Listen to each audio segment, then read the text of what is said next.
Rodrigo, ¿cómo le va? Bienvenido. Gracias por acceder a nuestra invitación y poder conversar. ¿Cómo está? Muy bien, muy agradecido Gary, agradecer a todo tu equipo. Y estaba viendo por un medio, bueno, tienes un estudio muy bien montado, pero veía por un lado la declaración del ministro Montaño y al frente estoy viendo un discurso de Cantinflas. Así que no sé cuál estaba más interesante. Siempre las películas de Cantinflas son geniales. No tienen comparación. Se- Lo que pasa es que los otros son un poco cómicos. Sus bueno, declaraciones no son, es decir, sus declaraciones son de montoneros, no de autoridades, ¿no? exactamente. Y cómicos con consecuencia, ¿no? Porque el manejo de la justicia que tienen hacen que cualquier instancia de reclamo en una mínima de garantías democráticas se vuelva persecución, ¿no?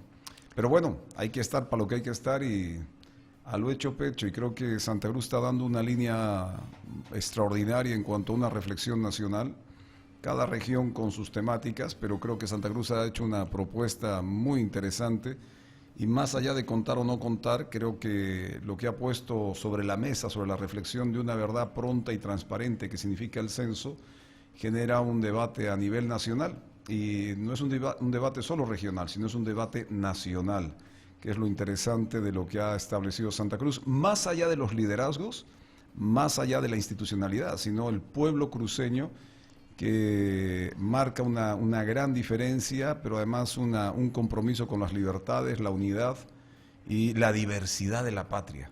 Realmente el ser cruceño hoy día es un sinónimo de diversidad, en el fondo es diversidad. Ahora, el discurso del censo, que en realidad el que ha variado el discurso ha sido el gobierno, no la gente.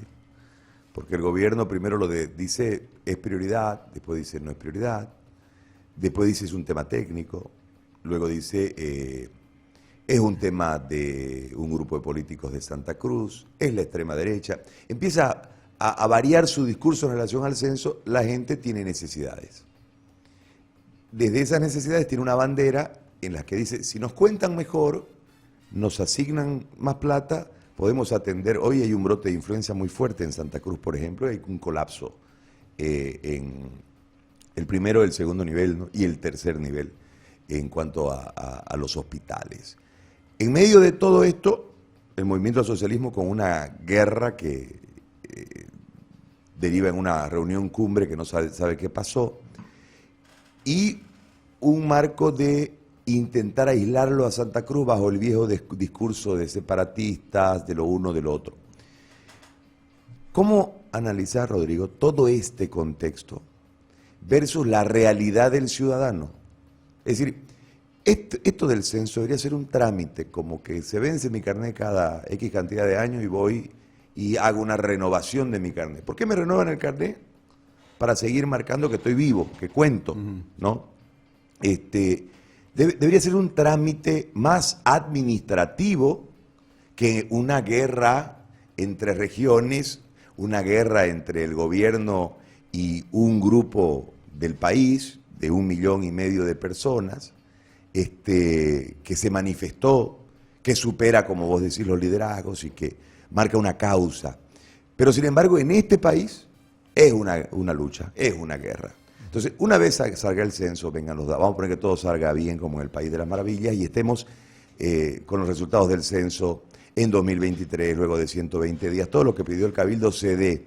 Vendrá otra lucha, que será que desde el censo asignen los recursos, generen el movimiento político que se genera con la representación, etcétera, etcétera. Otra lucha. Es decir, ¿cómo ves desde ahí versus, vos vas dado una vuelta por el país, estás permanentemente con la gente, estás viendo y cuidando desde tu función los recursos de la gente y la realidad de la gente no cambia?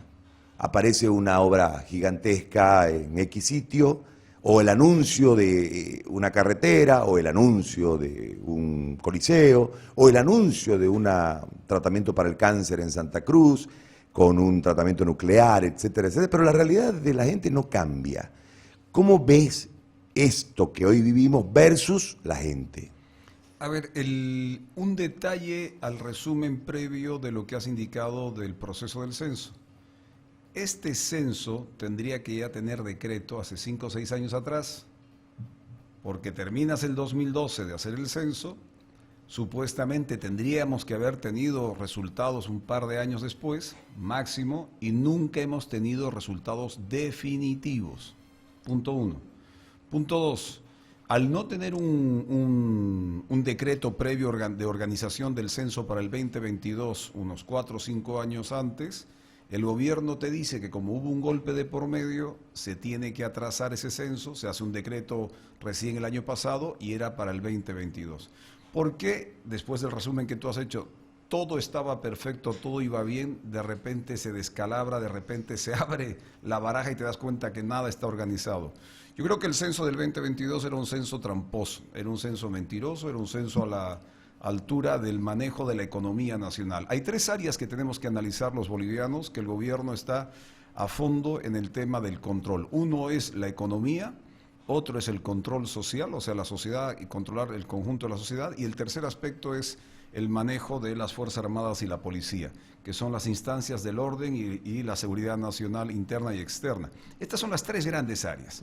En cada una de estas áreas van generando normativas, van generando una serie de leyes.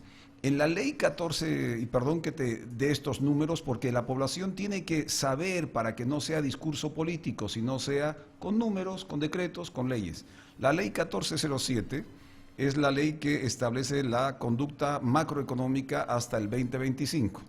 Han hecho una ley por la cual, dentro de esa ley, le da plenos poderes al gobierno nacional de generar economía a través de decretos. Y te voy a dar 4 decretos para responder tu pregunta. El primer decreto, que es el decreto censal, que es el 4760, que te dice, oye, el 24 vamos a hacer el censo, después de un par de añitos vamos a tener los resultados, ¿no es cierto? Te dicen 12 meses los genéricos, 16 meses, pero si ves los tiempos va a ser después de las presidenciales, después de las municipales y gobernaciones, o sea que recién el 2027 vamos a saber algo sobre el censo.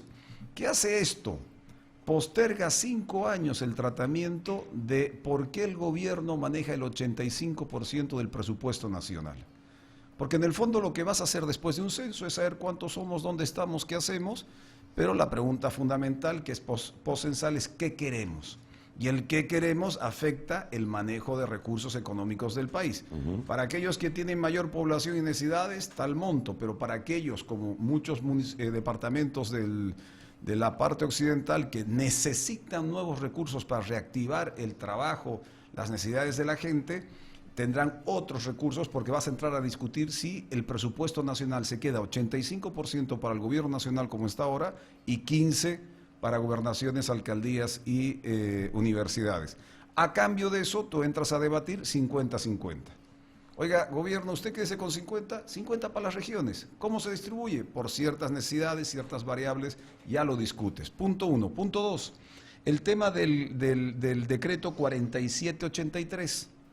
Todas las utilidades de las empresas. Perdón, el resultado del censo necesariamente te lleva a la discusión porcentual del país. Sí, claro. Necesariamente. Sin censo no puedes discutir. Sin censo no puedes discutir pobreza. Sin censo no puedes discutir salud. Sin censo no puedes discutir educación. Entonces necesitas censo para que estas variables sean entre parte comillas, la comodidad de la gestión para llegar porque ahorita está enfocado el gobierno en llegar a la reelección. Y Evo Morales en subirse a la candidatura, que ya la lanzó. En ese sentido, entonces, la postergación del censo, más allá de todo lo que encubre en relación al padrón electoral y demás cosas, tiene que ver con la calma de la gestión, entre comillas, es decir, porque si una vez vos tengas los datos del censo, vas a pelear por la otra parte, que esa verdaderamente se prende en el país sin ateo. No hay, ¿cómo marcas una división de opiniones en el país si estás reclamando plata de acuerdo al número de gente que tenés? Entonces, el trasfondo en realidad es la calma de Arce. El trasfondo es el manejo de la plata de Arce, porque así la consideran. O sea, el gobierno central considera la plata de los bolivianos su plata. Es el fondo, su plata. ¿El MAS se sustenta esa plata? Claro, el MAS necesita 6.500 millones de dólares al año para pagar sueldos y salarios. Eso es lo que cuesta más de 700.000 empleados en este país. donde Ajá. un 20% son independientes, son profesores, son médicos, etcétera, o puedo ser yo, porque yo soy parte del aparato del Estado, pero después de ese 20%, el 80% de los empleados del país participan o tienen que participar de un partido político. Es más, lo indica su estatuto. Sí. Entonces son 6.500 millones de dólares que te cuesta mantener este Estado que todos los bolivianos, formales o informales, pagamos, mantenemos. No nos dan servicio, nosotros le damos servicio. Por eso el primer decreto del censo es, oiga, ¿cómo controlo el 85%? Me vale un rábano, y perdón que lo diga de esa manera, si Santa Cruz tiene más o menos población. Lo importante es controlar el 85% de la inversión de los recursos nacionales, que el censo, si se da pronto, el 23, y a finales del 2023 estás discutiendo un pacto fiscal y nuevas políticas públicas, eso se abre al debate nacional. Y entonces, por muy masista que sea el gobernador de Chuquisaca o el gobernador de Oruro, por decir nombres, no estoy diciendo que sean masistas, pero el de Oruro sí es masista. Tarde o temprano ese gobernador tendrá que, ante un debate nacional, pararse del lado de su región para debatir recursos para su gente y no para su partido, porque va a tener que decidir entre su partido y su región. Uno, pero te doy estos datos. El 4783, toda empresa nacional pública, como Colquiri, Guanuni, que han sido los ejemplos recientes, todas sus utilidades para el gobierno. Más plata, más plata. Y se han parado para decir, oiga, pare, esas platitas que generamos como empresas, queremos reinvertir en tecnología, queremos mejorar los salarios, pero no, el gobierno necesita más platita. Tercer aspecto, el decreto, el de la gestora, el 4585. La gestora, que va a manejar 23.000 millones de dólares, que es lo que tenemos nosotros hoy día como patrimonio, los ahorristas para nuestra jubilación, se hemos ahorrado para nuestra jubilación, son 23.000 millones de dólares. Ya este año, sin que esa plata haya llegado a la gestora, el gobierno ha sacado 1.285 millones de dólares. Ya este año, sin que haya pasado a ser parte de la gestora toda la platita, ya el gobierno, mediante préstamo, crédito, le dice, pásame esa platita, necesito funcionar como gobierno y te voy a pagar en 10, 12, 13 años a tanto por ciento. Anda a cobrar, porque esa plata es tu plata que le estás prestando a tu gobierno y que tu gobierno después va a pagar con tus aportes, pues. No va a poner Arce, no va a poner el ministro, vas a poner vos, Gary, voy a poner yo, vamos a poner los que estamos aquí presentes, si somos aportantes, para pagar la deuda que hoy día el gobierno está asumiendo para funcionar. Ese es el tercer aspecto. Y el cuarto aspecto, para cerrar estos 4 decretos y debatir el fondo, es el 4794, que nos dice, señores bolivianos, el gas es para los bolivianos, no, el gas va a ser para los argentinos y los brazucos.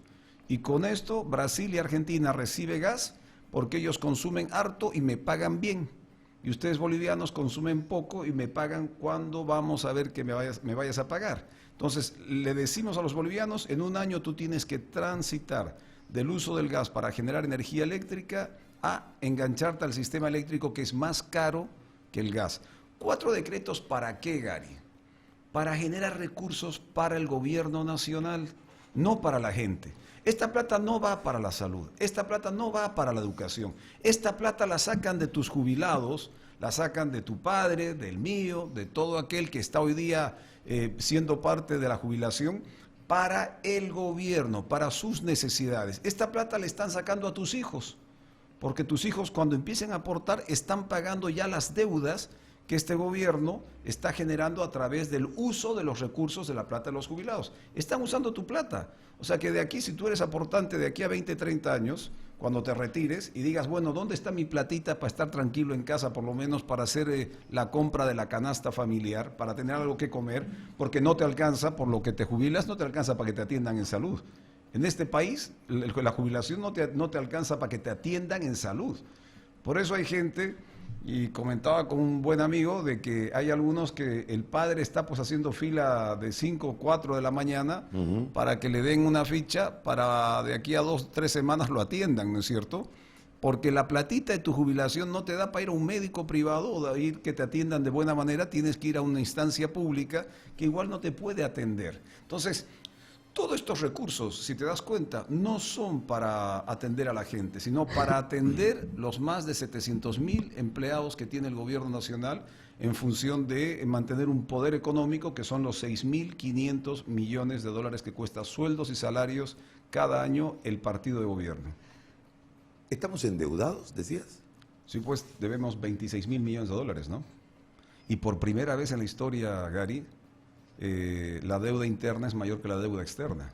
Y parte de la deuda interna, Gary, es la deuda con las AFPs.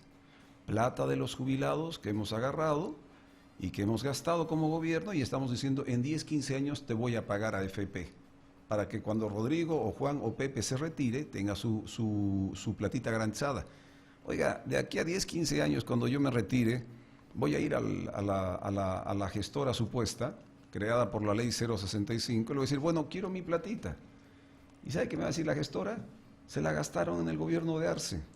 Y yo voy a decir, ¿dónde está el señor Arce? Debe estar pues en Stanford, en Oxford, en alguna universidad del mundo, enseñando lo bueno que era como ministro de Economía, mientras los bolivianos nos vamos a quedar sin la plata, sin los recursos, malgastados en un momento dado para pagar sueldos y salarios de un partido político. Ahora, es alarmante cuando uno empieza a observar los números versus la realidad de la gente. Insistimos, lo que vos señalás, yo lo viví recién con mi padre en un sistema social de salud. Pero más allá de este momento, el tema es que estamos ingresando a una franca lucha por el tema del censo, que desde el censo se termina de desabrochar todo lo que acabas de explicar. ¿Cuál es la sensación del país? Porque el gobernante quiere mientras el pueblo ignora. Cuando el gobernante hace lo que le da la gana mientras el pueblo ignora. Una vez el pueblo empieza a conocer, el pueblo reacciona. Por eso es que los mineros le hicieron un apriete y el gobierno para. Hoy nosotros yo les decía hace un par de semanas a la gente, después de la resolución del Cabildo, estos 21 días serán una suerte de mentiras, generando el camino para no llegar al paro o para llegar con el paro debilitado. ¿Cómo observa, Rodrigo, la gente del resto del país esta realidad que vos estás explicando versus el aparataje mediático del gobierno mostrando un país que no existe y justificando todos estos actos irresponsables con la plata de los bolivianos, con la plata ya ahorrada y con la que vamos a ahorrar, entre comillas, el resto del tiempo? Mire, yo creo que a nivel de autoridades hay una presión muy grande porque el modelo centralista de la gestión para gobernadores y alcaldes es muy complicado. Y la inmensa mayoría de proyectos a futuro están vinculados a una relación de las alcaldías y gobernaciones con el gobierno nacional. El modelo está hecho para que tú dependas del presidente, tú dependas de la buena voluntad del ministro. Detrás del señor Montaño que aparecía en la televisión hay miles y miles de proyectos. Él podrá declarar chabacanamente, pero él tiene mucho poder para incidir en la conducta de alcaldes y gobernadores del país. Porque son miles de obras que están detrás de este señor para la toma de decisiones. Entonces yo entiendo que muchos alcaldes y gobernadores del país tengan que asumir una decisión prudente en función de una serie de proyectos. A mí me tocó como alcalde en la vinculación cuando Evo Morales, y no era fácil de tratar, llevar adelante el desarrollo de unidades educativas, de una serie de proyectos como hospitales, que sin la venia y la coparticipación del gobierno nacional, como municipio no lo podría haber hecho solo. Entonces, tienes una dependencia y el modelo está creado para depender del centralismo. Ahora, si el censo, el tema poblacional, cada día yo veo que hay una mayor conciencia. Por ejemplo, en el Alto, la gente, por un lado, dicen, no, queremos el censo para el 2024, pero cuando hablas con la población y le dices, oye, ¿vas a esperar 5 o 6 años para que tu presupuesto, que sigue siendo el presupuesto de 300.000 habitantes y hoy día sos 1.200.000, no cambie? Ah, no, ¿cómo es eso? Me preguntan. No, pues, si tú no tienes censo hasta si el censo recién es el 24, 25, 26, recién 27. pero has perdido ya el 22, el 23, el 24, sumar el 25, el 26 y el 27. 6 años que no van a considerar el reajuste presupuestario. Pero por el mismo lado, cuando voy a Oruro o cuando voy a Potosí, que había una migración, yo generé una frase que tuvo su repercusión, eso de cuál es la segunda ciudad más importante de Oruro. En Oruro pregunté y me dijeron, tal ciudad, no, la segunda ciudad más importante está en Santa Cruz. Y en Potosí lo mismo, ¿cuál es la segunda ciudad más importante de Potosí? Me dijeron Villazón, no, la segunda ciudad más importante de Potosí está en Santa Cruz. O sea, el peso de Santa Cruz sobre su desarrollo, pero a su vez el peso de los departamentos del occidente, que a este paso, en 10 años, Santa Cruz será cerca del 55%, La Paz, el Alto y Cochabamba el 30%, y el resto de los departamentos vamos a ser 15%, tenemos que tener un censo para frenar eso. Porque ni Santa Cruz tiene que tener toda la cantidad de población que no va a poder atender a futuro en salud, en educación. Si hoy día tiene problemas para atender educación, salud, seguridad ciudadana, asfaltados, empedrados, luminarias, servicios básicos, pues si hoy día tiene esos problemas, imagínense en 10 años con más de la mitad de la población en Bolivia en Santa Cruz. O sea, realmente no solo que Santa Cruz está indicando cuál quiere o cuál va a ser a través de la información su destino, sino también está necesitando tener un censo para poderse ordenar. Y de esa manera también ayudar el resto de los departamentos a ordenarnos, a generar nuevos modelos de desarrollo. Porque, como dije en Oruro, estimado Gary, me preguntó estábamos en el comité cívico, había una reunión, habría unas 200 personas y un caballero me dice, bueno, a veces hay que ser pues como los cruceños, regionalistas y solo pensar en nosotros. Y yo le respondí y le dije, oiga, no es un problema de ser regionalista, el problema de ser regionalista es no tener un proyecto de región con relación a la nación, ese es el problema. Tú puedes ser todo lo regionalista que quieras, pero si no tienes un proyecto vinculado a la nación, ahí te estás trabando tu futuro.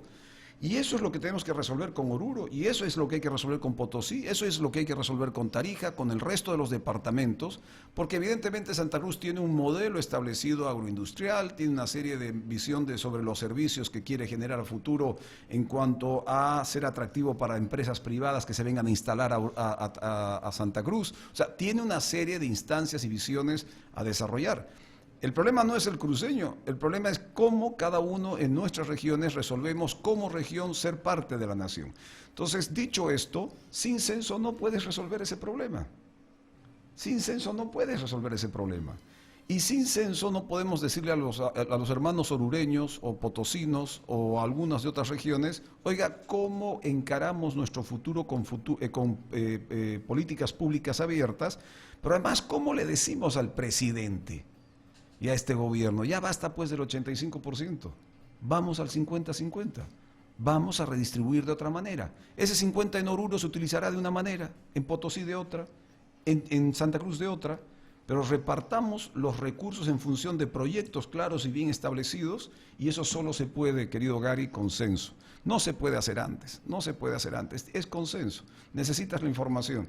Y yo reto, a través de tu medio, reto a gobernadores y alcaldes que le quieran quitar recursos a su pueblo los siguientes 5 años. Empezando por Pando, que es la que más plata va a ganar. Proporcionalmente Pando va a subir 60% sus ingresos, 60%. Empezando por Beni, que también va a ganar. Empezando por las regiones que parece que fueran las más chiquitas, pero son las que más han crecido. Pando ha crecido más que Santa Cruz proporcionalmente a lo que era Pando hace 20 años. Es la que más va a ganar. Yo de su alcaldesa y su gobernador estaría siendo hoy día los primeros en tocar la puerta al presidente para decirle, oiga, apure pues el censo. Si no me va a quedar 5 años para debatir mi POA, 5 años para debatir políticas públicas para Pando, 5 años para saber qué va a pasar con la salud y la educación, 5 años para generar la inversión. Oiga, el que no se preocupa por la gente, ¿para qué está? El que no se preocupa por la jubilación de los bolivianos, ¿para qué está? El que no se preocupa por saber la verdad del país, ¿para qué está? Bolivia nunca nos abandona, eso es lo que decía mi abuelo. Bolivia es la patria que nunca nos abandona, pero parece que los bolivianos no estamos entendiendo las bondades que nos da la patria, y a través de un censo uno puede redistribuir de mejor manera. La unidad también significa redistribuir, Generar unidad significa redistribuir de buena manera los recursos para establecer un modelo de gestión y un modelo de desarrollo a nivel nacional. Te hago una consulta relacionada a esta realidad que has desnudado tan claramente versus la bonanza. Nosotros tuvimos un momento en la administración del mismo partido político con el mismo manejador de la cacha, ¿no? Porque la plata la manejó el hoy presidente. Sin descubrir un solo pozo de gas. Entonces, ¿qué hicimos con nuestra plata? Porque hoy debiésemos tener otro momento económico y no una dependencia de todo lo informal, incluido el narcotráfico, y no una dependencia de echarle mano a lo ya ahorrado, y no una dependencia de un crédito que generacionalmente está hipotecando al boliviano, y no la realidad que en este momento vivimos sin afrontarla ante la gente y mostrando números, dando relevancia a números que en realidad son parte de un escenario muy frágil políticamente con un muy corto plazo de sostenibilidad. Entonces, tenemos un problema económico muy fuerte y todo está bien mientras tu bolsillo no lo sufra. Cuando lo empieza a sufrir el bolsillo, todo está mal. Pero ¿qué hicimos? Con semejante momento subió el petróleo, subió el gas, subieron los granos, subieron las exportaciones. O sea, todo no fue bien en un momento. ¿Qué hicimos con ese momento? Gary, 2 créditos, ¿eh? No te olvides que debemos 26 mil millones de dólares de deuda externa e interna. 26 mil millones. Eso ya está. Y los 23 mil millones de los jubilados que está entrando a la gestora. Que eso en pocos años lo vamos a ver volarse y esfumarse. El ministro dice, el director de la gestora, un señor Durán, no, ese senador Paz se equivoca, esta plata no va a ir al TGN, es que yo nunca he dicho que va a ir al TGN, va a ir directamente a crédito de inyección económica al gobierno, como ya han hecho este año, 1.285 millones de dólares. O sea, esa plata no va a volver, Gary. Tenemos doble deuda para el futuro, para nuestros ancianos de hoy, para vos, para mí a futuro, y para tus hijos y tus nietos y bisnietos. O sea, por un lado 26 mil millones de dólares de deuda interna y externa, y por el otro lado el manejo de 23 mil millones de dólares por la gestora, que se van a evaporar en función de créditos aquí, créditos allá. ¿Qué plata de la gente a través de los aportes, ¿no? Es plata mía, tuya, es que la gente que aporta son 2.500.000 bolivianos que aportan cada mes, ponen su platita. El compañero Ricardo que trabaja conmigo, que él no es vinculado a una empresa, choferea, él cada mes pone 500 pesos por voluntad propia, para ir haciendo su ahorrito, pues. Que Ricardo se olvide de sus 500 pesos mensuales, porque si esto, y dice el señor Durán, no, nosotros somos autónomos. La ley 065 dice que somos autónomos. Sí, pero ¿quién te puso en el cargo? El presidente, pues. Si el presidente se lo llama al señor Durán, oiga, señor Durán, venga en 5 minutos. Pasale un pañal, pues. El señor Durán va a decir, discúlpeme, no voy a ir porque soy autónomo. No. Se le caen los pantalones ahí mismo y va donde el presidente. Y si el presidente dice, necesito 2.000 millones de dólares para reactivar la economía, pero el señor... No Durán, será poco, le va a decir. Claro, no, todavía tengo más viejitos que siguen aportando, no querrá 5, no querrá 6. O sea, que no nos puede engañar de esa manera. Por eso la gente está debatiendo, oiga, hagamos una administración mixta, algo que compense, igual que el censo.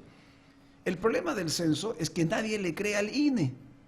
Y por eso tiene que venir el portavoz a hablar, creo que el otro día vino a hablar con vos. ¿Qué hace el portavoz hablando sobre una institución que es autónoma, como el Defensor del Pueblo? Es como que el portavoz del gobierno venga a hablar a nombre del Defensor del Pueblo, cuando es una institución como la Fiscalía General, como la Contraloría, el INE, el Defensor del Pueblo, son instituciones del Estado para el servicio bien público de la población, no del gobierno de turno.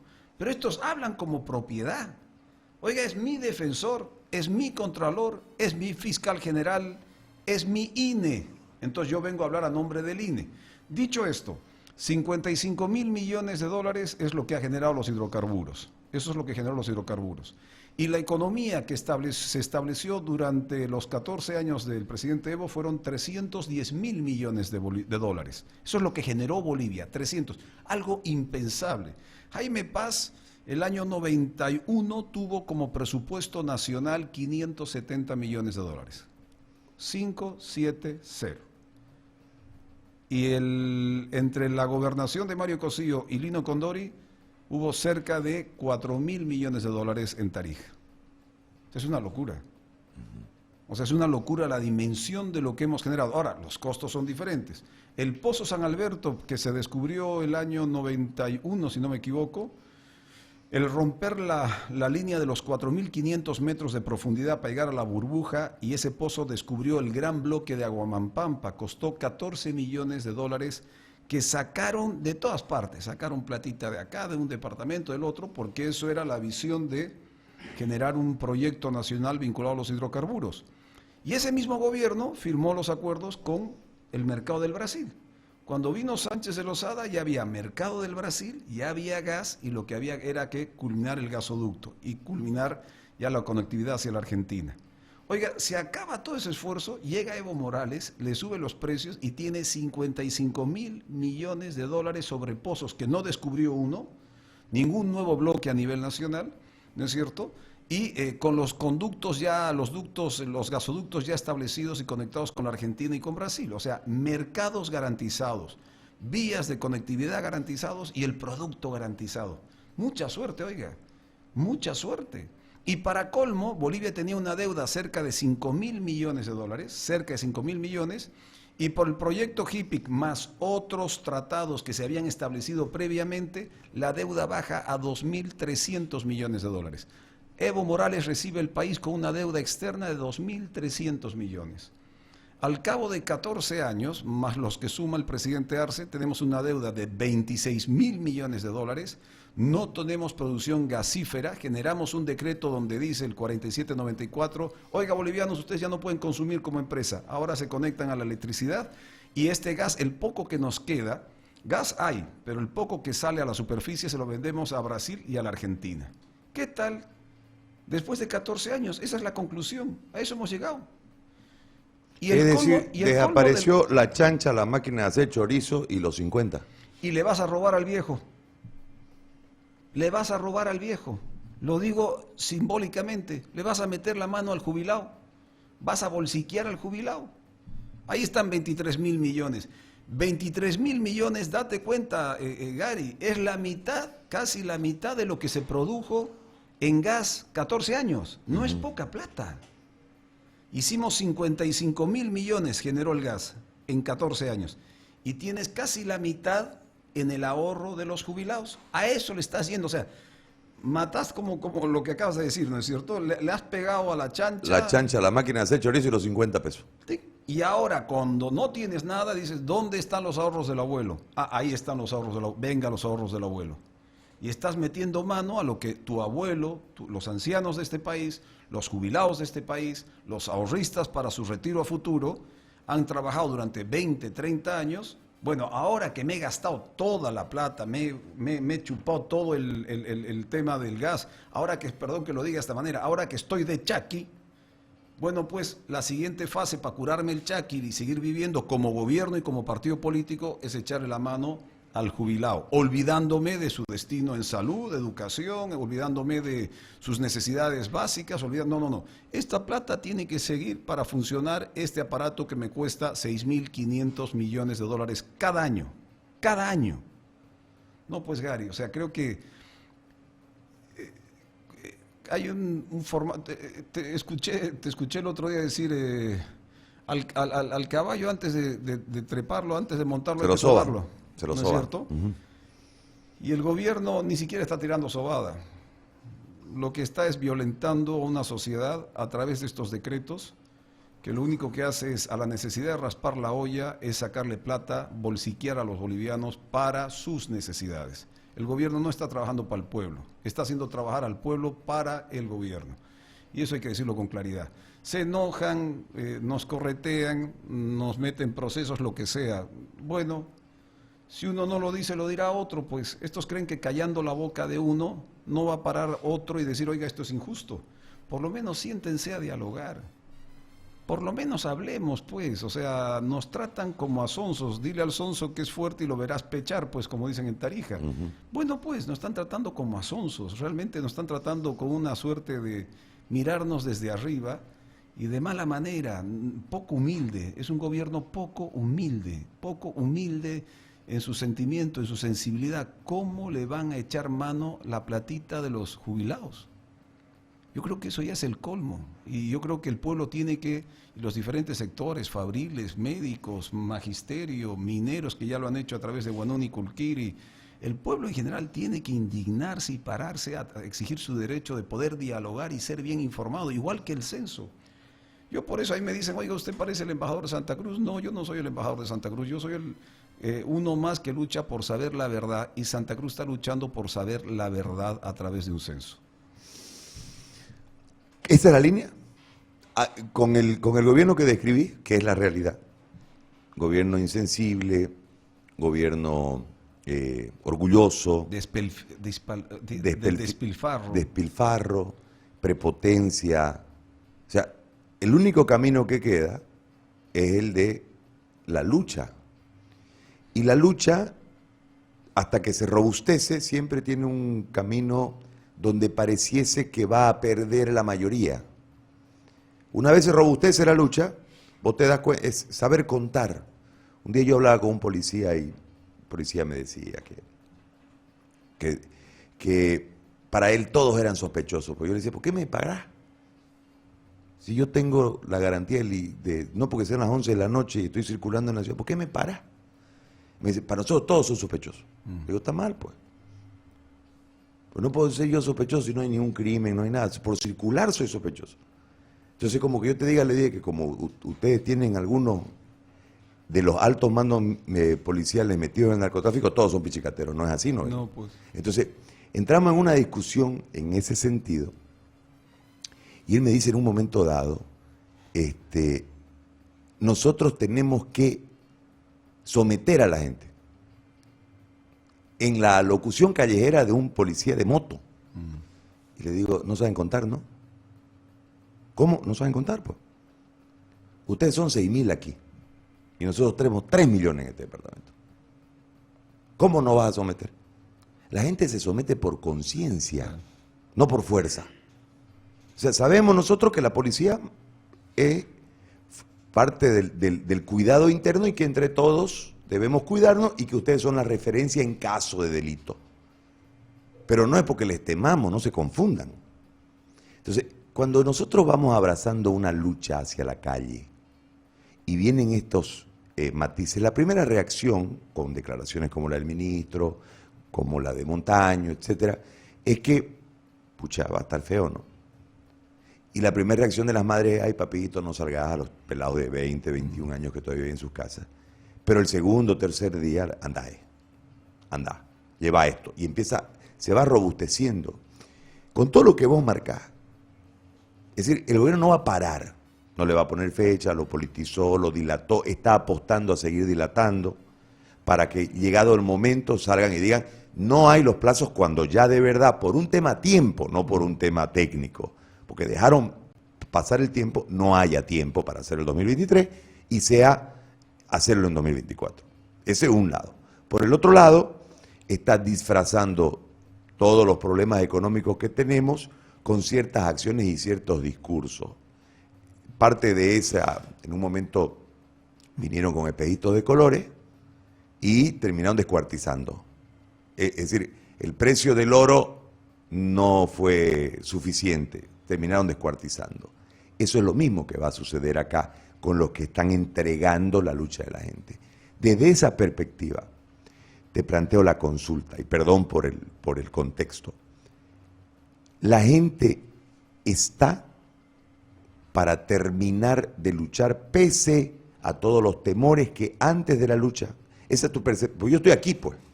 Entonces mi percepción de estar aquí, porque puede ser que mis entornos estén, vamos al paro, etcétera, etcétera, pero otra cosa es alguien que venga de darle una vuelta al país con una visión nacional que no tiene además un sentimiento de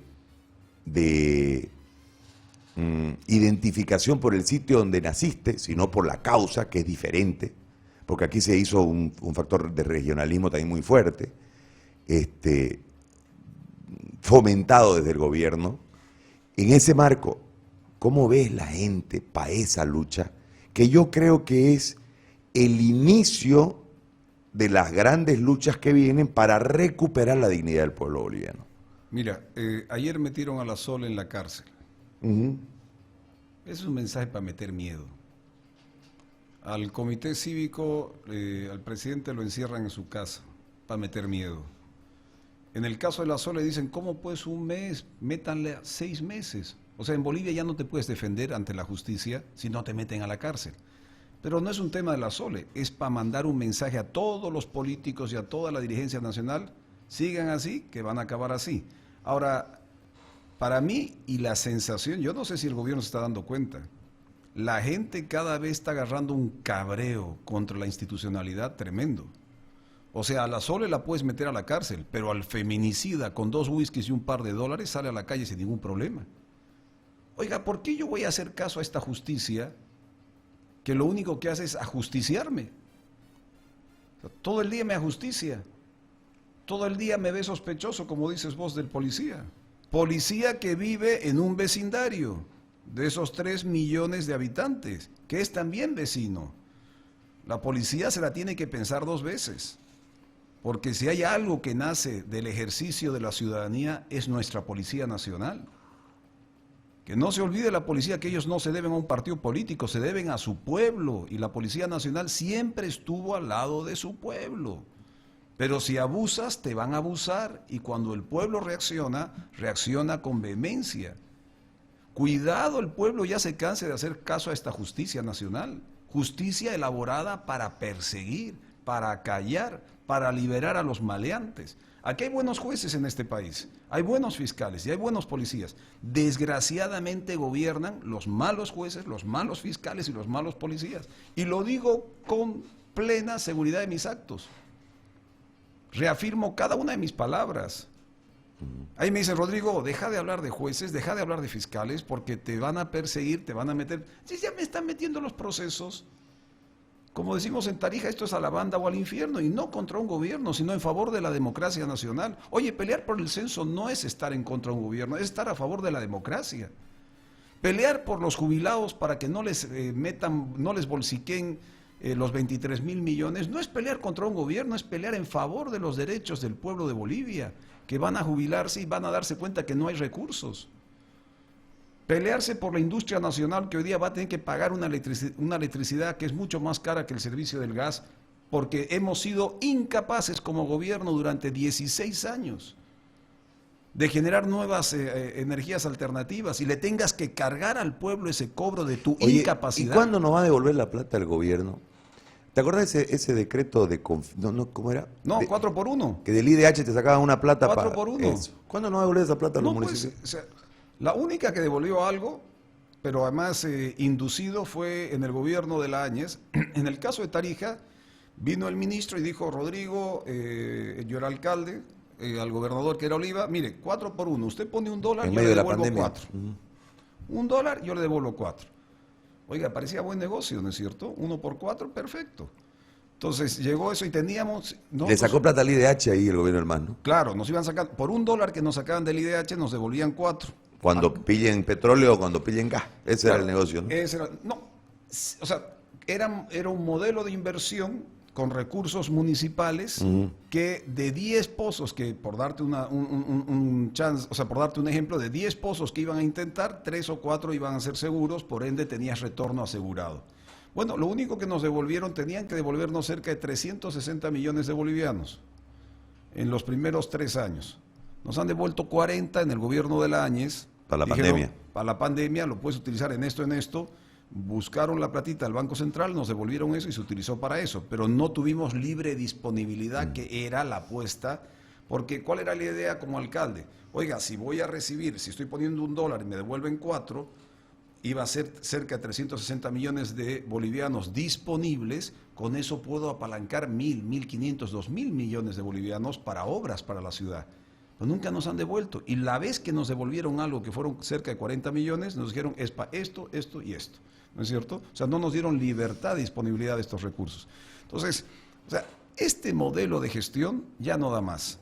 Y por eso yo vuelvo a reiterar, el censo es fundamental. Uno, profundizar autonomías, Gary. Pero profundizar autonomías con recursos y con responsabilidades, que ya no tienen que ser desde el centralismo porque no reaccionan a la necesidad de forma inmediata. Es con tu alcalde, es con tu gobernador, es con la autoridad regional la que tienes que resolver. Dos, a través del censo tienes que generar un modelo ya de orden, no diría la palabra impositivo, pero sí de orden recaudador regional. Lo que tú produces, recaudas, pues. Pero sabes cuánto y dónde estás produciendo. Donde no se produce, ahí sí viene el gobierno nacional para ayudar a invertir y generar espacios de desarrollo, como puede ser en varios de los departamentos de Occidente. Tres, el censo nos va a ayudar también, por ejemplo, a unificar criterios en función de negocios. Oye, si Potosí genera platita, ¿por qué no se puede sentar con Santa Cruz a hacer negocios? Claro. No, es que estos son separatistas. Oiga, no, fíjese, el censo te da estas cifras. Tienes la mitad de tu población potosina o tu segunda ciudad está en Santa Cruz. Tienes hermanos potosinos en Santa Cruz. O esos potosinos son separatistas. Todo lo contrario. Están produciendo, desarrollando sus familias. Yo, por donde voy en el occidente, ¿alguien tiene un amigo o un pariente que vive en Santa Cruz? ¿Son esos hombres y mujeres de Oruro que viven en Santa Cruz separatistas? No, todo lo contrario. Más bien anhelan a futuro poder hacer negocios con Oruro, anhelan a futuro poder hacer negocios con Potosí o con otras regiones donde tienen sus parentelas. Bueno, usemos pues el censo para ese tipo de visión de la nación, integradora, no de la división. Y en eso Santa Cruz, yo vuelvo a reiterar, más allá de alguna otra crítica, está levantando la bandera no solo del desarrollo regional, sino una visión regional a lo nacional, y le está proponiendo a la patria un debate abierto sobre el destino de la nación. ¿Por qué hay miedo? ¿Qué hay que ocultar? ¿Cuál es el problema para debatir el destino de la nación? Rodrigo, gracias por venir. A ustedes. Muy amable. Y sigan en la batalla, o sea, con respeto, sin ofender a nadie, pero con vehemencia, que eso no significa insultar. Defendamos el derecho de Bolivia a tener una oportunidad diferente. Y vuelvo a reiterar, esto lo decía mi abuelo, héroe de la guerra del Chaco. El hombre vivió toda su vida con una bala paraguaya en la cadera izquierda, le entró por la derecha, le quedó en la izquierda, y eran de estas balas que no se podrían, o sea, no generaban infección. Y lo acompañaba yo en Sucre a sacar su radiografía y tú veías la balita que iba girando en el mismo lugar, en la cadera, ahí quedó depositada hasta su muerte. Y mi abuelo decía, vuelvo a reiterar lo que te dije antes, Bolivia, la patria que nunca nos abandona. O sea, tenemos realmente una nación impresionante, nos ha dado de todo, hasta mar nos ha dado y lo hemos perdido. O sea, por favor, es un momento de devolver, de comprometernos, y creo que esto hay que hacerlo entre todas las regiones. Muchas gracias, Gary, muchas gracias a todo el equipo por la oportunidad.